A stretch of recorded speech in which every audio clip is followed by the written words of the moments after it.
My lord, except রিপোর্টটা যেটা দিয়েছিলেন সেখানে কিন্তু কোথাও উল্লেখ করলেন না যে রিট প্রেসিডেন্টের এগেনস্টে অথরিটি আবার একটা অ্যাপিল করেছিলেন, সেই অ্যাপিলটা কিন্তু ডিসমিসড হয়েছে। ও কোন সেই কোন appeal এর অর্ডারের এগেইনস্টে? হ্যাঁ? কোন অর্ডারের এগেইনস্টে? অনারেবল জাস্টিস ডিকে বাসু যে অর্ডার পাস করেছিলেন, এইটা তো 1983 এর মামলা। সেখানে এরিয়ার পেনশন, এরিয়ার স্যালারি আমার 5 বছরের বাকি ছিল, 83 সাল থেকে 92 সাল অব্দি।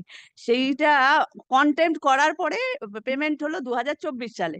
তখন ওনারা এই রিপোর্টে যে অ্যানেক্সার গুলো লাগিয়েছেন, যে এগুলো সেগুলো প্রডিউস করেছিলেন জাস্টিস ভট্টাচার্যার কাছে।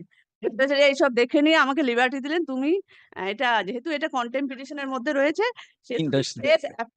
For interest? For interest. ইন্টারেস্টের জন্য, তা আমি সেটা ফ্রেশ অ্যাপ্লিকেশন করছি, কারণ আমার টাকা এটা পড়ে আছে 1983 থেকে 92 মানে 2024, সেই টাকাটা কিন্তু ওনারা ব্যবহার করেছে।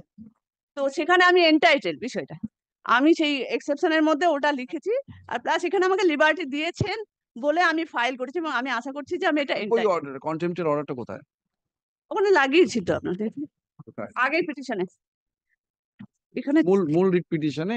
13 নম্বর পাতায় মূল Annexure petition এ, P2, অপারেটিভ পোর্শন, ওই 14 লাস্ট প্যারাগ্রাফটা থেকে শুরু, লাস্টের আগেরটা। Accordingly contempt petition disposed of, the applicant has grievance to non-payment of interest and arrears due to the delayed payment. The applicant shall be liberty to take steps in accordance with law.